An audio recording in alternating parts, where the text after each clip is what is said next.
نورستان کی بادلوں پر بسی جادوئی وادیوں میں ہمیشہ چہل پہل رہتی تھی۔ یہاں پر یا ندیوں میں تیرتی، بادلوں پر جھولتی اور ستاروں کے درمیان رقص کرتی تھیں۔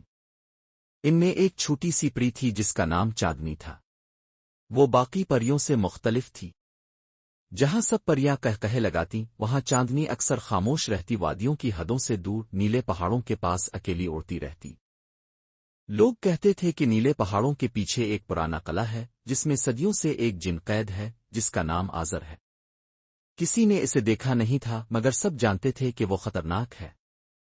اس نے کبھی کسی پری کو مارا تھا اور بادشاہ زہیر نے اسے قید کروا دیا تھا۔ چاندنی کو جنوں کی کہانیاں ہمیشہ حیرت میں ڈالتی تھیں۔ کیا واقعی وہ سب اتنے بارے ہوتے ہیں؟ وہ خود سے اکثر پوچھتی۔ ایک دن وہ نیلے پہاڑوں کے پیچھے اڑتے اڑتے قلعے تک جا پہنچی۔ وہ قلعہ سنسان تھا، ہوا سسک رہی تھی اور اندھیرے میں صرف ایک آواز تھی، کسی کے گانے کی، ایک دکھی مگر خوبصورت دائن۔ چاندنی کانپ گئی۔ کون ہے؟ ایک سایہ جو بھولے وعدے کا اسیر ہے۔ یہ آزر تھا۔ اس کی آواز میں نہ غصہ تھا نہ غرور، صرف پچھتاوا۔ چاندنی نے کئی دنوں تک قلعے کا چکر لگایا۔ وہ آزر کی آواز سنتی، اس کی کہانیوں میں کھو جاتی اور ہر بار کچھ لمحوں کے لیے اس اندھیرے قلعے میں روشنی آ جاتی۔ آزر بتاتا کہ وہ جن ضرور ہے مگر وہ جن جو انسانوں اور پریوں سے محبت رکھتا تھا۔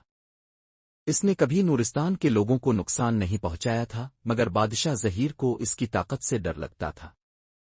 اسی خوف میں آ کر اس نے آزر پر جھوٹا الزام لگا کر اسے قید کروا دیا۔ چاندنی نے فیصلہ کیا کہ وہ آزر کو آزاد کروائے گی۔ یہ قید جادو سے بند ہے جس کی چابی صرف بادشاہ کے پاس ہے، آزر نے ایک دن کہا۔ چاندنی خاموش رہی مگر اس کے دل میں ایک ہنگامہ برپا تھا۔ وہ نورستان واپس گئی، شاہی محل میں داخل ہوئی اور بادشاہ زہیر سے درخواست کی کہ آزر کو معاف کر دیا جائے۔ زہیر کا چہرہ زہریلا ہو گیا۔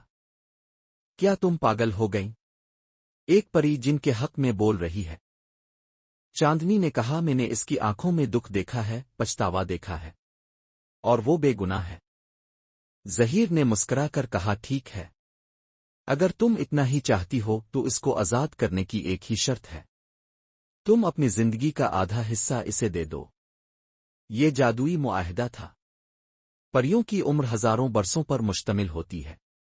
آدھی عمر دینے کا مطلب تھا اپنی تمام طاقت، شباب اور روشنی چھوڑ دینا۔ چاندنی نے لمحہ بھر سوچا اور ہاں کہہ دیا۔ زہیر نے جادوئی منتر پڑھا، آزر کی زنجیریں ٹوٹ گئیں اور وہ آزاد ہو گیا۔ مگر جب وہ قلعے سے باہر نکلا تو اس نے دیکھا کہ چاندنی اب کمزور ہو چکی ہے۔ اس کے پر مدھم ہو چکے تھے، چہرہ زرد تھا، آواز دھیمی۔ تم نے یہ کیوں کیا؟ آزر کی آواز لرز گئی۔ چاندنی مسکرائی، کیونکہ میں جانتی ہوں تم اس دنیا میں روشنی بن سکتے ہو، اور شاید تم میری روشنی بن جاؤ۔ چند دنوں بعد نورستان میں آزر کو قبول کر لیا گیا۔ اس نے اپنی طاقت سے وادی کو جادو سے بھر دیا، بیماروں کو شفا دی، بنجر زمین کو زرخیز بنایا۔ مگر چاندنی ہر روز کمزور ہوتی گئی۔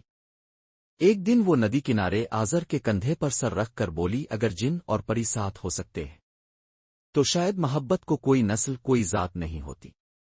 اور وہ خاموش ہو گئی، ہمیشہ کے لیے۔